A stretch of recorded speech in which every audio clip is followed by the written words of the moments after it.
Thank you. Assalamualaikum and good afternoon, everyone. So I've been handed the toughest job of the day. It's to keep all of you awake for the next 1 hour. And apparently I'm the only one in between you and the rush hour traffic.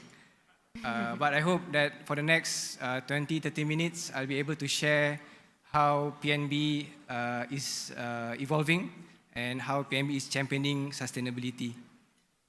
If I can have the slides on the projector, please. Oh, okay. Yep. So a little bit about PNB before I start. So we manage about 342 billion ringgit in assets under management. So that's about 70 odd billion US dollars. So we have 17 funds. We serve over 15 million unit holders. That's about 1 in 2 Malaysians. I'm pretty sure in this hall today, there are at least some of you who actually invest your hard-earned money with us. Throughout our presence for the past 44 years, we've been distributing about 265 billion in total in dividends back to our investors.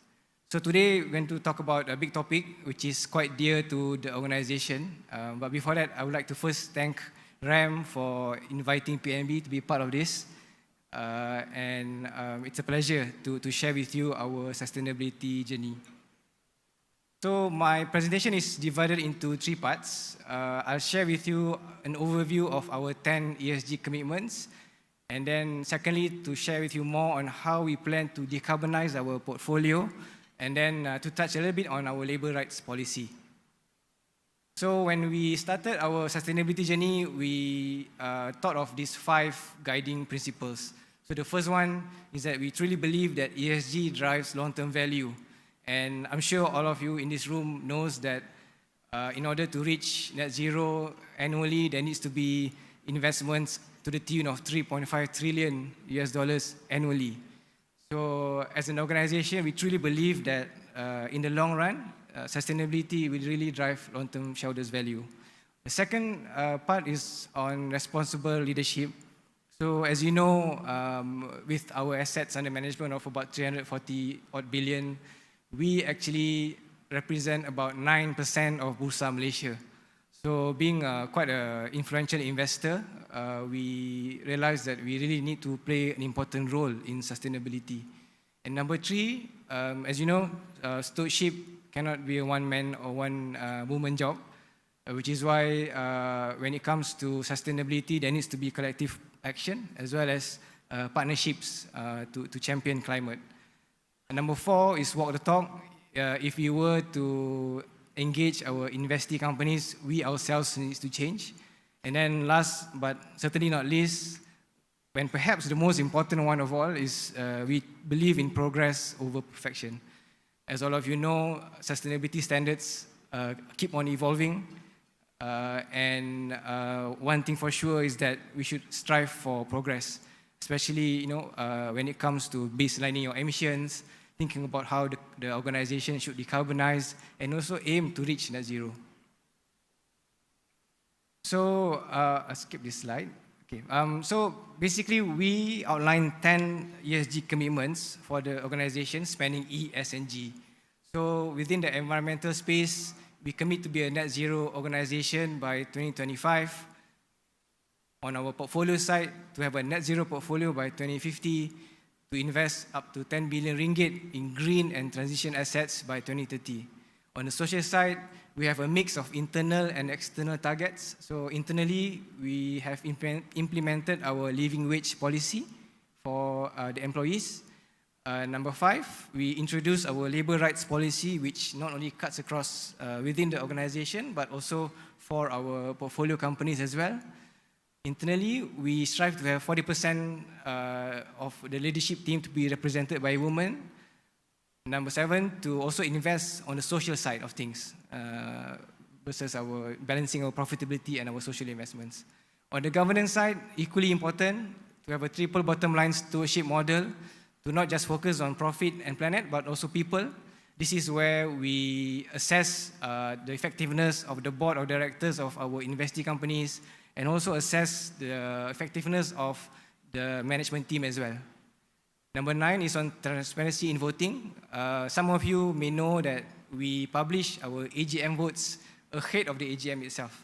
So on our website today, you can see up to 5 days before the actual meeting, we will already publish our voting decisions. And why we're doing this is because we want to encourage companies to engage us. Let's say if they see certain decisions that we want to make will not be maybe up to what they expect, they can always engage us and come to us to explain.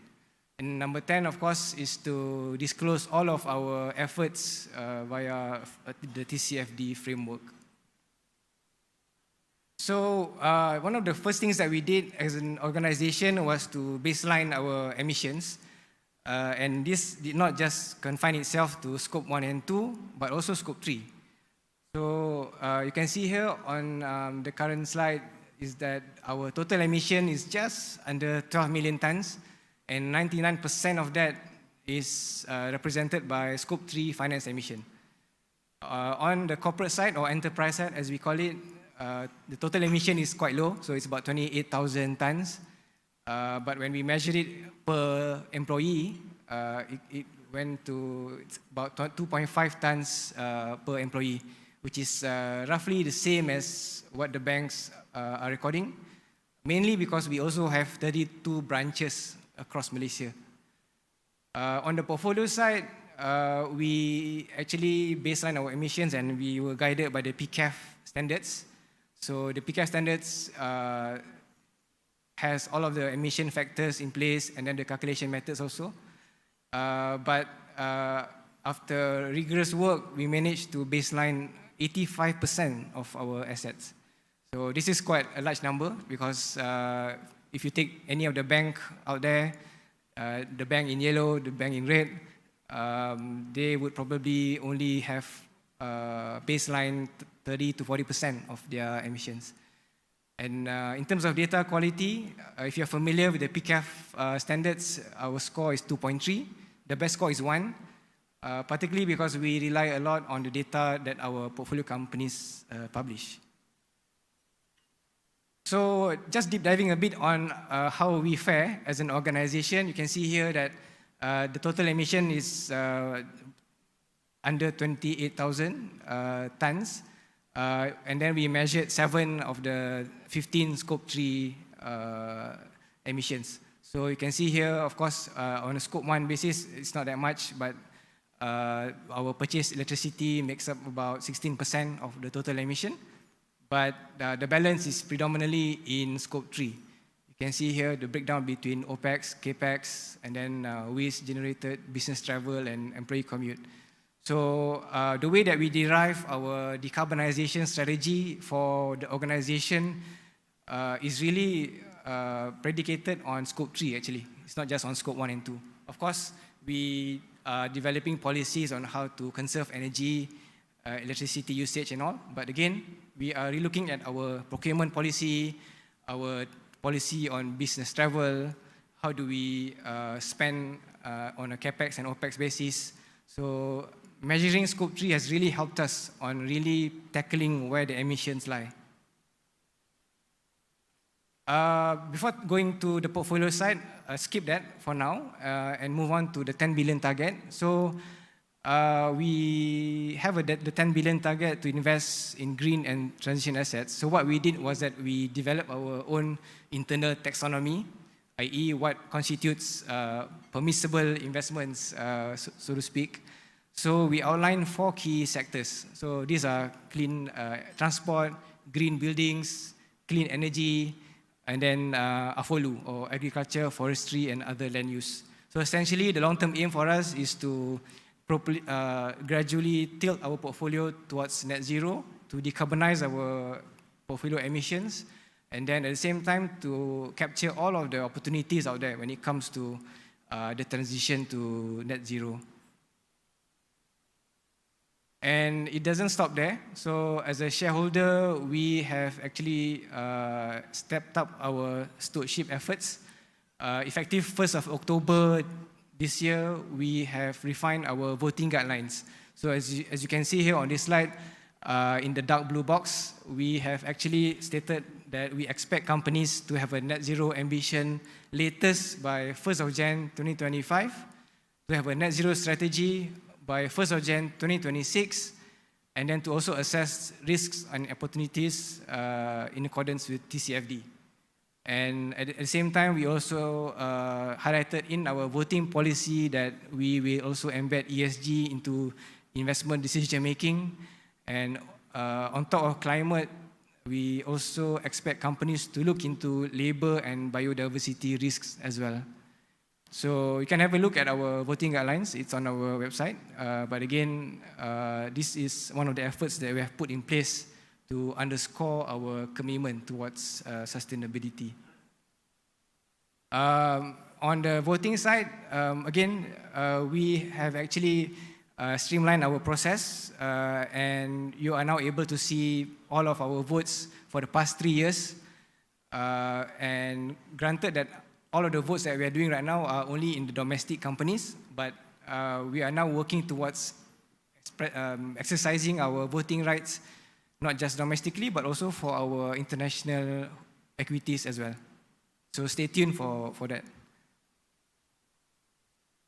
Okay, net zero portfolio has a specific section because it's a heavy topic on its own.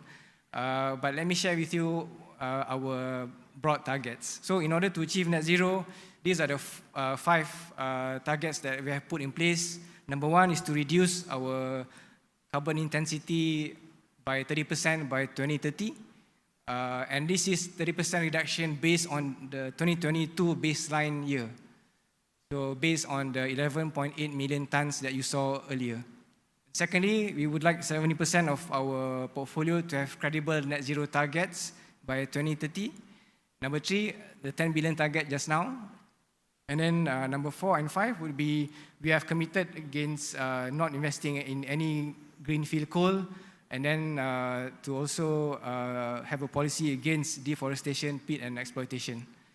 So essentially, we benchmark ourselves against not just the domestic players, but also the global ones. You can see here, the way to look at net zero targets, number 1 is to have the ambition itself. And number 2 is to look into the interim targets. As you know, broadly speaking, a lot of the asset managers and FIs out there either have an emissions-based target or an engagement-based target. So emission-based target is usually how many % of emissions they want to reduce. On the engagement side, how many % of their portfolio that they want to decarbonize. And then on the green financing, there's also a few organizations out there with specific financing targets. I think Maybank has an 80 billion target, CIMB has a 100 billion target, and the likes of CDPQ in Canada also has their own targets as well. And then of course comes the big topic on coal and deforestation. You can see here that a lot of the organizations out there already have targets against coal and deforestation. So when we looked at all these measurements and benchmark ourselves against domestic and global firms, we decided to have all 5 targets in place. So a little bit of further details on our portfolio emissions. All of the data is actually available on in our annual report. But again, just to highlight to you, having baseline our Scope 3 finance emission has allowed us to really understand where our emissions comes from. So if you look at the top left chart, waterfall chart, you can see that over 80% of our emissions actually comes from our domestic holdings. And if you deep dive by sector, on the right-hand side, over 80% are actually from just 4 sectors. So the plantation sector and the utility sector alone is more than 70% of total emissions. So the bulk of the work that me and my team will do in the near term would be to not just decarbonize the portfolio, but to engage all of these companies to make sure that they have credible net zero targets going forward. Without naming the companies, you can probably guess which company falls under plantation and which company falls under utilities. But again, just those two companies alone contribute to 70% of our emissions. So a key question that we get a lot is how do we really measure whether a net zero target is credible or not? So we refer to AIGCC's net zero investment framework, whereby it outlines 6 key criteria that make up a credible plan. So number one is an organization must first have a net zero ambition. It must then set targets towards it. It needs to have some form of emissions performance measurement and tracking to disclose their emissions and progress towards decarb. Number 5, to have a strategy around it. And last but not least, to really allocate capital to align itself or to achieve the net zero targets. And as a starting point, these are the guidelines that we have put in place internally when we scan our portfolio companies, be it the main ones that we hold and down to the top 20 emitters. And again, as we have seen earlier on our voting guideline side, we are actually embedding ESG a lot into our voting guidelines. So with regards to the net zero ambition and strategy, we have in fact outlined that we will vote against the chairman or the chairman of the sustainability committee if a company does not have a net zero ambition or strategy by 2025 and 2026 respectively. So this is the first time actually that we have done this, and this is the first time that we have actually outlined a policy ahead of time. So the policy is not really in place yet, but we have decided to put it in our guidelines just so that we can inform the companies early on. So there will be no surprises come 2025. So a lot of work will be going towards really making sure that our investee companies have credible plans. So these are just some of the key points or elements that we look at. So we look at whether the company is aligned to net zero. We look at how much reporting do they do. Again, as an organization, having measured Scope 3 ourselves, we really encourage our investee companies to also measure Scope 3. If they cannot measure all, just measure the material ones or selected Scope 3 emissions.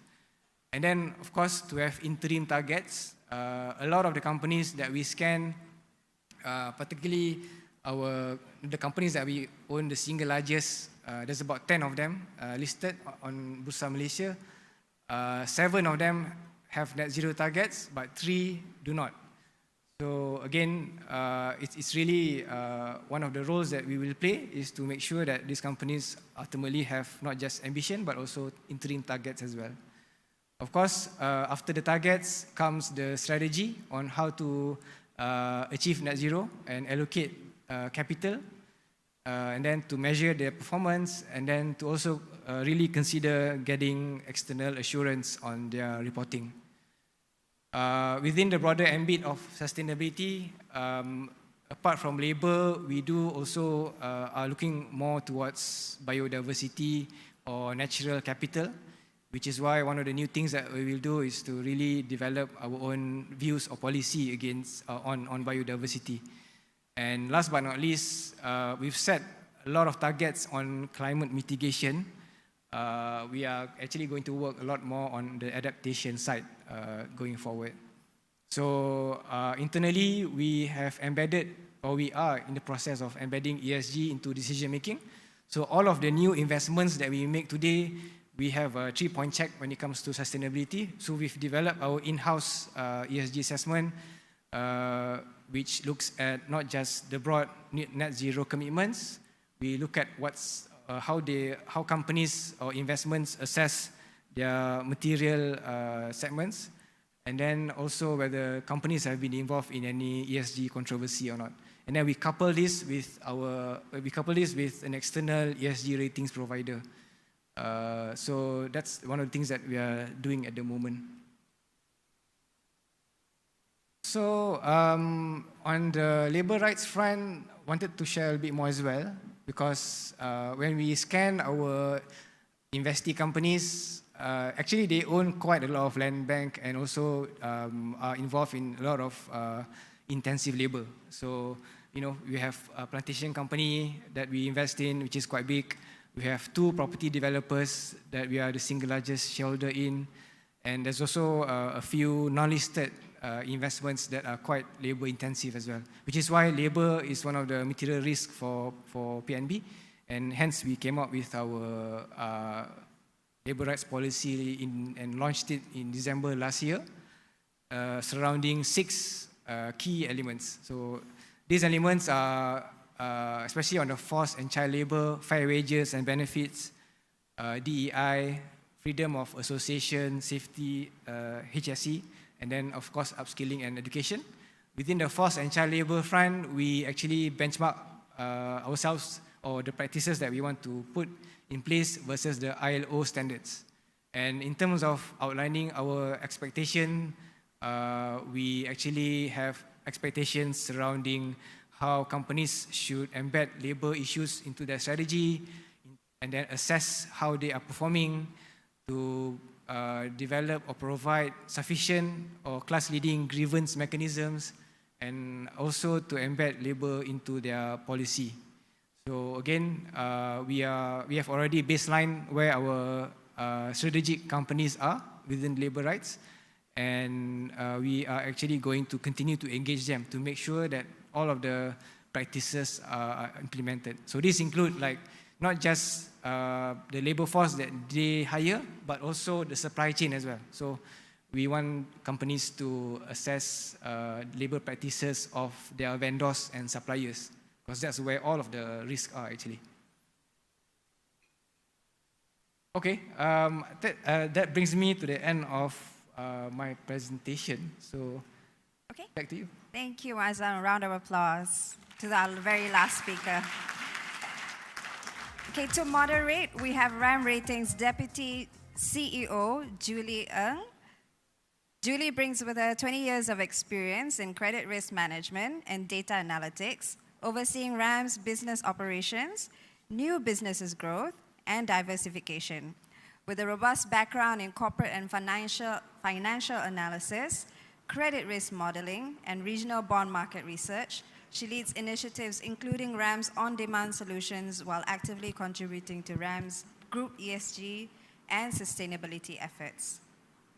Julie, over to you. Thank you, Sakina. Thank you, Muazzam, for that wonderful presentation. Before we start, I would like to do 2 things. One is to thank you, the audience, for staying until the very end. So a big hand to all of you.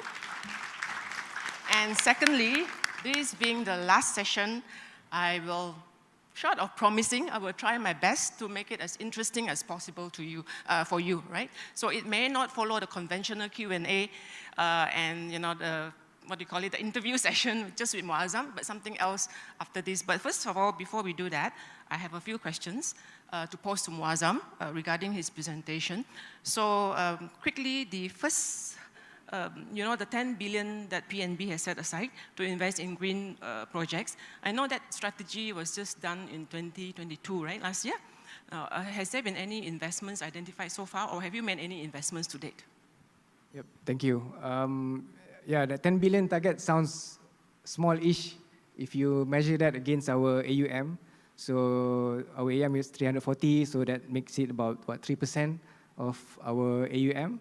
Essentially, the reason why we started with 10 billion is really to encourage our fund managers and our investment teams to really explore what are the investment opportunities. And I tell you that although 10 billion sounds small, it's actually a lot harder to identify investments that fit the criteria.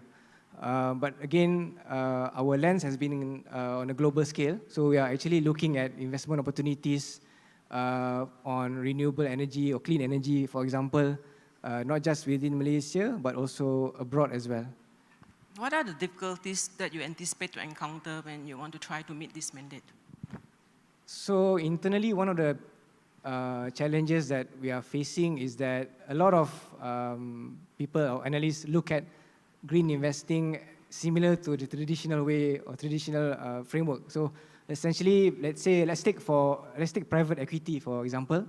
A traditional PE return target would be anywhere between 12 to 15%. If you look at how much renewable energy is generating in terms of income these days, it's actually maybe mid to high single digit. If you look at wind and solar, maybe 7, 8%. If you combine it with battery storage, maybe 9. So the traditional fund manager would say, no, I will probably invest in something else. So that's one of the key challenges that we are facing. But having said that, we have invested somewhat but predominantly our investments have been mainly in green buildings and then green bonds. But some of our private equity opportunities are also out there. We are actually exploring. Is it a challenge to find good local projects that are green and meet your criteria? Answer is yes. So if you look at how Malaysia will decarbonize, I think it's safe to say that the main lever will be solar, right? Because we don't have the wind speeds in Malaysia. But on the solar side, there needs to be a massive amount of investments going forward. If you look at the National Energy Transition Roadmap, we need like 13 gigawatts of renewable energy by 2030. That 13 gigawatt is equivalent to the whole of Tenaga Nasional's energy capacity now. So you're thinking about duplicating the size of Tenaga, but just on the renewable space. So the challenge lies in finding investors. Of course, PNB will not be able to do it alone. But at the same time, if you look at Malaysia, the biggest lever for us is actually solar, which is why the policies must be in place, and then investors, not just financiers or capital providers. I think long-term investors like PNB must be in the picture as well. Okay, you stole my question earlier about the 3%, the 10 billion being 3% of your AUM. Now the question is it impactful enough from Malaysia's biggest fund manager, and can you do more? So PNB, Khazanah, EPF, it's like the $1 trillion club, right? So the good thing is that Khazanah and EPF have also committed to the climate cause as well. So they have their own net zero targets as well. 10 billion, actually we have calculated the amount that we need to reach our net zero target, and the amount is much bigger than 10. So what I can say is that the 10 billion target is an interim one. And if we do in fact achieve it ahead of time, what we will consider is to actually have bolder ambition going forward. Okay, that's good to know. Earlier you mentioned that most of your investee companies are actually in carbon intensive sectors, right? Then what is the likelihood that their net zero 2050 targets will be met? How do you actively guide them towards achieving it as well? So as I've shared earlier, we look at the net zero investment framework where we first engage them and expect that they announce their net zero ambition. This is where engagement comes into play. That we are doing various things at the moment. So for instance, when we assess the boards of these companies, we make sure that sustainability is on the agenda. We make sure that there's at least one sustainability expert on the board. And then, as you know, we have voting guidelines within that space as well. So within the broader sense, we are optimistic that these companies will really follow the line when it comes to sustainability. And as you know, as I mentioned earlier, we have 10 strategic companies. There's 3 left that we need to convince. So it's still a journey that we are taking. And 70% of these companies will be net zero by 2050. What happens to the balance 30%? So 70% was a bespoke target that we set. So we looked at other asset managers out there. If you look at some of the Canadian pension funds and asset managers, they actually set a target percentage that they want to engage. So we look at it as an engagement-based target, 70%. But if you look at it, if we just focus on the listed companies, we can achieve more than 80% of the net zero target. As to what we will do with the remaining 30%, if we cannot abate it anymore, we will probably look at carbon credits, but the carbon credits must be aligned with the net zero target. So as you know, we can only look at removal type credits versus avoidance. Okay. Something else I want to ask you about green assets being very expensive to fund and to develop as well. How does PNB balance against its required ROI versus the low returns from green assets currently?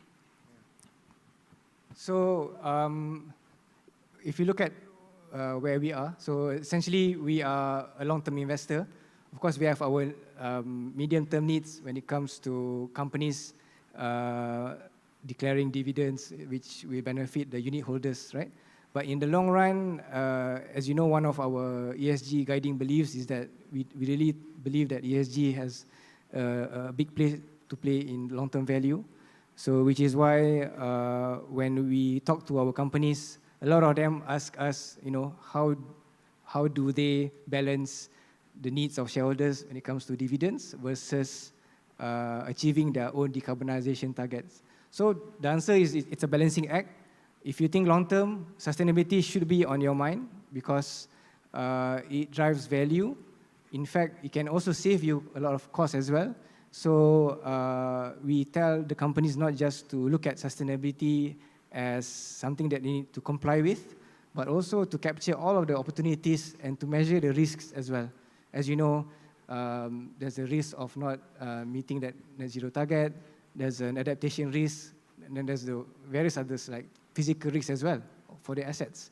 So when you look at sustainability holistically, it actually has an important role to play when it comes on the cost side, on the revenue side, and then on the assets side as well. Okay. One more question.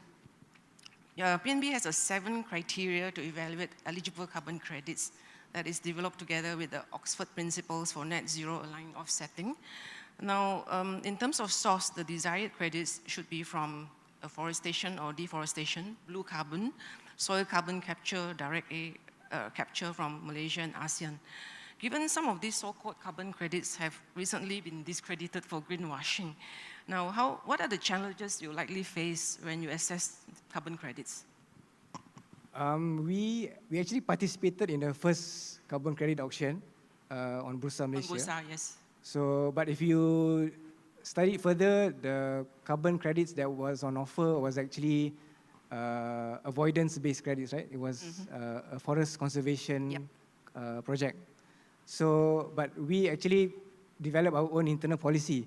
So by right, if you ask me, in the long run, we will only purchase removal type credits. So credits which involve afforestation or reforestation projects, or maybe on the technology side, things like direct air capture. As you know, the avoidance type credits are forest conservation or carbon capture, right? So, but we're looking at it holistically. So in the short run, we are very supportive of the country's efforts towards developing our own voluntary carbon markets. But in the long run, we will highly likely follow our guidelines when it comes to making sure that we invest in the right set of carbon credits. I'm not very sure about some of the technologies like direct air capture because that's very, very expensive. And probably you may not find local projects as well, right? Yeah, direct air capture today is very expensive. I think it's north of 100 USD per ton. That's right. But again, I think CCUS is a lot cheaper and easier. CCUS, yes. I mean, CCUS it's still expensive, but I think over the next 7 to 10 years, it's going to be a lot cheaper. But again, when we look at carbon credits in general versus our net zero targets, we wanted to ensure that we won't be labeled as greenwashing.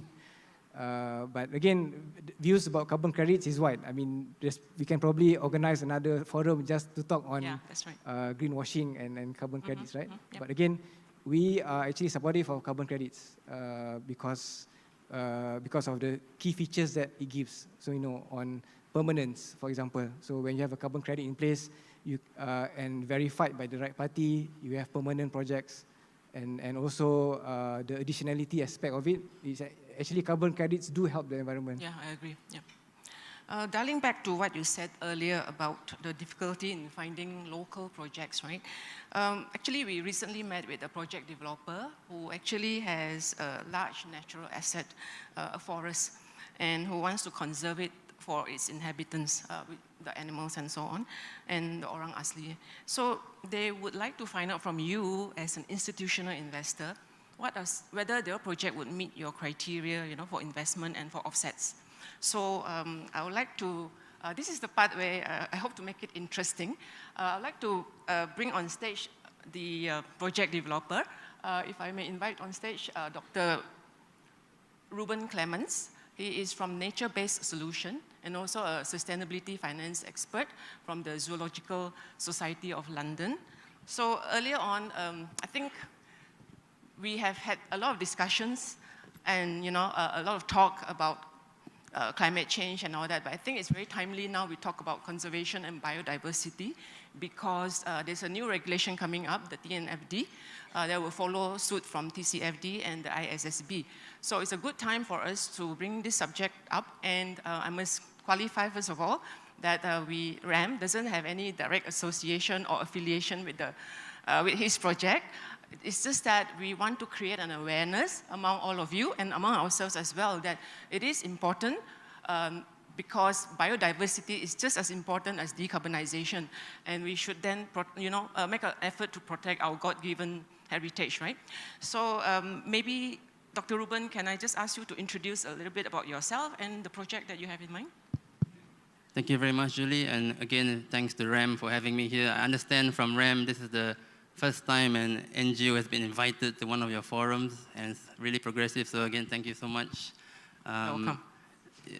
There's a lot of talk just now. Previously, there was, the previous moderator said there was lack of supply, right? Not enough supply projects, and I think by having an NGO coming to this forum, I think it's one step closer towards having investors have a better idea of what's the supply side out there, especially local projects, which Muazzam, you mentioned, it's so hard to find. Let me just interrupt you and say that I'll be honest, when we curated this program, we actually forgot about the project developer.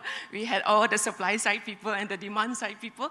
Then I realized what happened to the supply side. So then we, fortunately bumped into Dr. Rubens, and that's how he's on board today. Yeah, very fortunate, and I think for us on the ground, as a biologist, I've been working in Malaysia for the last 13 years now. I'm from Singapore originally, but Singapore, there's no forest there, so I had to come to Malaysia to work. No biodiversity, unfortunately, not enough biodiversity that's interesting enough. So I was so lucky when I was 20, I came to Malaysia. I drove a car to Gua Musang. Anybody from Gua Musang here in Kelantan? Anybody? I drove a car there and I saw the wonderful rainforest, and I went back to Singapore. I changed my degree from engineering to biology. So I was going to be an engineer, and then I became a biologist thanks to Malaysia. I see. Do you have some slides that you want to show? Yeah, I have some slides, if I may. So this is a local organization, Nature-Based Solutions. We just formed in 2020 during lockdown. During lockdown was a very special, well, for us, it was an awakening because we realized funding was drying out. Not enough funds were going from grants to organizations on the ground to do the work. So we thought we need to re-strategize, and that's why we formed a company called Nature-Based Solutions. We are probably the first Malaysian project developer and implementer. Not only do we develop potential projects for carbon financing, we also can implement the conservation work because we are drawing on the expertise of many years of conservation experience. Anybody from Terengganu here? I know there's one friend here from Terengganu. Nobody from Terengganu? Okay, this is a map of mostly Terengganu, and you see the pink area there, the area in pink. That's where in 2018, something special happened on 10th of May 2018. Anybody remember 10th of May 2018? It's a special day in Malaysia, but also something special happened in Terengganu. We formed a 30,000 hectare state park. We created a 30,000 hectare state park after many, many years of lobbying, working with the government. So there was logging there, and we managed to stop the logging, avoid the logging scenario here, and we thought, okay, we formed this park with the government, what next? Who's going to fund this? Who's going to fund the management for the next 20, 30 years? And we thought, well, the carbon markets at that time were presenting a huge opportunity for us to finance the management of this area. So there's a lot of, sorry, going back. Why you go back? Okay.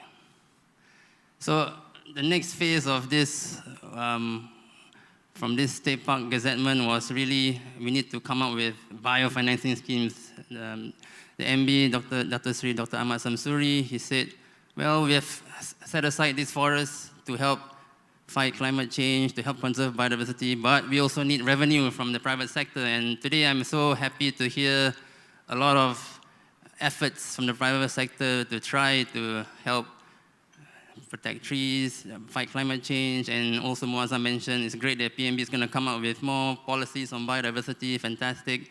We need more of that, because at the end of the day, if we don't have fund managers, asset managers, banks moving towards this direction, we won't really have enough funding to protect all these areas. And this is one example of a state in Malaysia saying, hey, we need people to come in and invest in us. So again, the carbon markets were really an exciting opportunity over the last 2 years. And this is hopefully going to be the first local project in Peninsular Malaysia, not Malaysia, but Peninsular Malaysia, maybe the first one that will start issuing credits in early 2025, if all goes well. Because it's not cheap, it's not easy to actually do your own carbon project. There's a lot of money involved in developing the project description document, the PDD, getting auditors to come in. It's a lot of work, and all of us are just using our own savings to do this, to help the forest. So if investors are interested, well, this is going to be a landmark project in Peninsular Malaysia. It's going to be a triple goal project, CCB, where you have big trees there that are helping to keep the carbon sequestered, and that's going to help climate change mitigation. In fact, if you're not familiar, Southeast Asia actually has more carbon per hectare than any other forested area, more than the Amazon, for example. And so really also investing in the forest here will help give livelihood opportunities for orang asli. We hire a lot of orang asli as rangers on the ground to catch poachers, a lot of poachers in our forests running around. We need money to pay their salaries, to give them livelihoods as guides. And we also have a lot of amazing biodiversity in this particular park. Still have the Malayan tiger, it's also endangered, unfortunately, with the tapir. All of Malaysia's large mammals can be found here. So by just purchasing carbon credits from an avoided logging project, avoided logging scenario, you're actually helping have triple co-benefits for climate, community, and biodiversity. So this is Kenya for Life. You can check us out on the website. It's called kenyaforlife.com. We want funding basically to sustain the life of animals and people in Kenya. That's why we call it Kenya for Life. But we also need long-term financing, hence the name. And this is just a start. This is just 30,000 hectares. Unfortunately, it won't generate as much credits as a lot of companies who want to try to offset their emissions every year. This won't meet your amount, but hopefully this will demonstrate to the state that instead of chopping down the forest for commodities, you can then demonstrate a viable way in which financing can flow to the state for protecting the forest. Because the states are so poor, the revenue, I mean, if you look at the Auditor General report in 2016, even 7-Eleven makes more money than the Terengganu state government. But that said, I mean, if you look at the statistics, it's shocking. So it's great that we have a lot of, this is the end of it. So it's great that we have investors in this forum and potentially see such local projects could be something that you're interested to fund.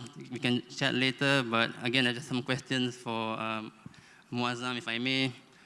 Yes, you mentioned that you have policies potentially to move towards afforestation, carbon capture. But as a biologist on the ground, it's so hard to actually grow healthy forests. So if you look at the biology of things, if you start planting 1 million trees here in KL, for example, you don't have the tapirs to disperse the seeds, you don't have the bats to pollinate the flowers. Eventually, the forest will be unhealthy and die off. So it's basically asset impairment. You're investing in a risk, in a high-risk project. So by investing in forests, they are being protected, even though it's, the quality of credits these days are under a lot of scrutiny. As a biologist, from a technical point of view, it's imperative that we still fund the protection of existing forests and not try to grow more trees. But Muazzam, do you see it as a challenge in your position to bring this awareness to your board or to investors? Is there something that perhaps you need the help of scientists to help you out? Thanks, Ruben. Fun fact about Singapore. So, land bank that our plantation and property companies own, it's about 5 times the size of Singapore, which is why we are looking seriously at biodiversity, at least internally the team. So the good thing is that I think in today when you look at the corporate side in Malaysia, probably you need a lot less convincing because a lot of the companies, and at least on the investor side as well, institutional investors, for example, they have committed to the climate cause as well. So, like PNB, Khazanah, EPF, we are also PRI signatories. So when it comes to convincing whether it's important to look at climate or nature, I think it's a lot easier today than it was before. As you know, years ago, when ESG first started to rise, we looked at climate risk as a business risk as well, and business risk for us is an investment risk. But now nature is a very important topic, and natural capital, nature risk is also a big form of business risk as well. And these days that apart from climate, a company's reputation and business might be affected just by not measuring or managing the natural risk as well. So in terms of opportunities, I mean, it's really good to see what you're working on, and as well as other green projects. And I guess when you look at whether would this be something that companies like PNB or any other investor will look at, it really depends on what objectives they want to achieve. So does an organization have an impact investing mandate, for example? So as soon as you have an organization with an impact investing mandate, then probably returns might be number 2. One is the impact, right? So I think you must meet that criteria first when you look at all these nature projects. So my other hat, I'm with the London Zoo, the Zoological Society of London, and in 2022, they issued the first rhino impact bond with the World Bank. So a zero coupon bond, and again, the outcome is based on the payments based on whether the rhino population increases. So that's where the coupons are returned to the investor. So the investors are taking the risk that the rhino population is going to hopefully increase, and then they get their returns back. Do you think something similar could fly in Malaysia, for example, if we do a tiger impact bond or some animal species that we can monitor over time? Do all these step-down coupon bonds or even zero coupon bonds, are they turn off for most of your investing companies at this moment in time, or you think there's hope for us? So again, it goes back whether that organization has an impact investing mandate. I think my personal view is that probably it's going to be an easier sell to those with such a mandate. So for organizations that do not have impact investing as a mandate, then I guess returns and risk objectives would still be one of the key things that they look at. And if something like that were to land on my desk, for example, I guess the devil is in the details. For example, for rhino or tiger or any conservation fund, what would be the KPIs that really form part of the security, right? So would it be a certain level of spending for fencing, CCTV, or making sure that the population is protected. And other aspects that probably we look at is on permanence as well, to make sure that whatever species that we want to protect will still be safe even after the maturity of the security. And that probably could be one of the key elements that investors would look at as well, actually. So the permanence and additionality, great. Yeah.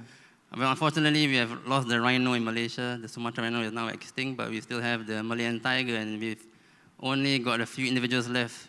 Anybody know how many individuals left we have in tigers in Malaysia? Anybody can guess? 50? Slightly more, yeah. About 100, 150. So it's not a lot. But again, it's encouraging as a conservationist to see the private sector. There's so much more commitment now and so much funds available, right? And that's something, if 10 billion is what PNB can offer, I mean, for us on the ground, we are just working with meager funding, and this kind of huge potential investments can really unlock a lot of capital that will help conservation of endangered species like the tiger. And I think for me, one of the challenges is having more of us understanding the lingo of finance people. So for me, I started with zero background in finance. I'm a biologist, but I had to learn about vanilla bonds, CLOs today, all this stuff.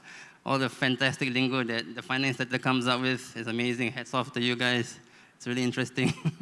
But do you think it's possible to have maybe a joint, like a task force where civil society, NGOs can come together with investors, fund managers, to form a task force and sit down maybe every quarter, and say, okay, these are all your projects in Malaysia. And then you guys, you're the experts in the room, kind of structure a potential, a bond, a green bond or an impact bond, because you guys know what's important. Because all of us, to be honest, a lot of NGOs have no clue about the financial terms that is spoken about in most of these forums. And I think that's one of the first steps, potentially. First of all, getting more NGOs in the forum, that's great. But maybe having a task force for nature-based solutions, which is both public sector and private sector together. Because in Terengganu, we formed this green financing task force. It's the first state to form a green financing task force where the government sits down with NGOs every quarter to come up with a nature-based solution. We co-develop it together. In this case, this Kenya for Life has been the first one. But it'd be nice if, maybe PNB could be a leader and start saying, hey, we invite NGOs to come every quarter to this forum and sit down. Let's have a half a day thing. What funds do you need? And kind of support in that way. And then maybe you can find more of these projects lying around. What do you think about that idea, or if it's feasible? I'm not sure if I have the mandate to answer on behalf of PNB, but I think it's really worth to look into because I think, like I said earlier, awareness is a lot more today than it was before. And one of the things that we look at also is on not just to meet our climate targets, but also targets against preserving nature, right? Having that dialogue with NGOs will not just help securitize some of these opportunities, but also to increase awareness on the part of nature for corporates as well as the institutional investors. I guess there are challenges, let's be frank, right? I think even when you talk about climate financing or biodiversity financing, the question is whether or not it's bankable and whether or not some form of blended financing can occur. So I'm pretty sure maybe my personal suggestion would be to get into a room with investors with various appetites for risk and return. There might be a group of investors which are willing to forego certain set of returns, and then you need to combine that with investors with specific mandates to generate every year. So only when you have that some form of blended finance, where I think projects such as this can occur. Maybe if you look at whether that organization has a mandate, maybe it has, on giving back to community, giving back to nature, But if you're going to bring it a step further, it's really to have a conversation with various forms of investors. Thanks, Mazam. I mean, if you don't get permission from your bosses, maybe you can just do a Sunday kopitiam chat about this. Maybe we can crowdsource some of the answers for you as well. In the audience, anyone? I'm looking at Michael because he seems to have the answer to everything. Michael, would a tiger bond, how would a tiger bond work effectively? Have you seen most of the conservation bonds work globally? There's been the blue bonds, which are very interesting around water. You just mentioned the rhinos. You could probably structure a tiger one similar to your rhino one. I think ultimately what you need to do is demonstrate to the potential buyers, and it's creating liquidity around it. What makes people really interested in this? And by the way, you're a great spokesperson. I mean, I could just take you into the city of London, plop you down in the middle, and then put a bunch of bankers around you. You're one of the best salespeople I've seen for this, tenacious. But I think ultimately, when it comes to whether it's nature, whether it's animals, whether it's the sea, there's been actually some great examples. I think Credit Suisse did a very, was it Credit Suisse? No, it was Standard Charter did the last blue bond, which was very good. So there's a variety of areas where I think there's actually getting some real liquidity around these particular areas. And I think the biggest point you talked about is showing the integrity around it.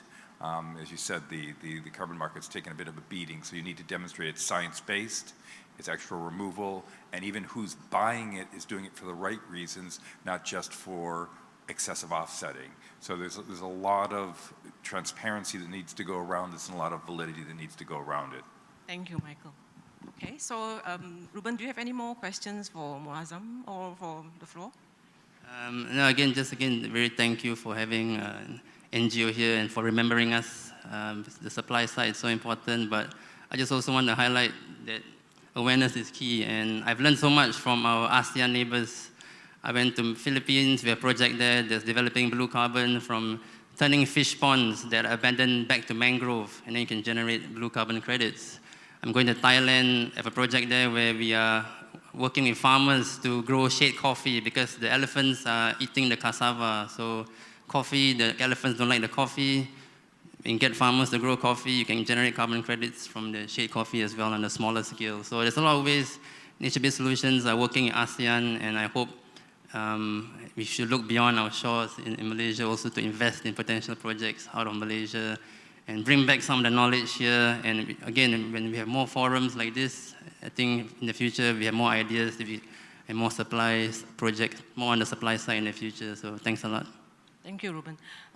We have 5 more minutes, so I'd like to take some questions actually, because I know there are some in the audience who would like to ask Muazzam some questions. The first one with 3 votes. How are the data of investee companies made available to PNB? Is it through publicly available information or private company data that are procured directly for others? I would say it's both, but as you know, over 80% of our emissions comes from the I would say listed companies.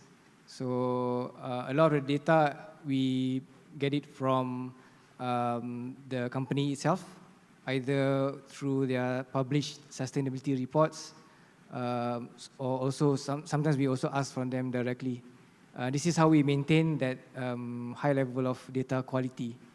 On the private company side, it's not as prevalent. So, but for us, the bulk of the emissions data from the private side will be more from the funds, which is why one of the things that we did recently was to join the ESG Data Convergence Initiative, EDCI, which actually compiles emissions data of funds globally. So we are using that as well, actually, as part of tracking our emissions.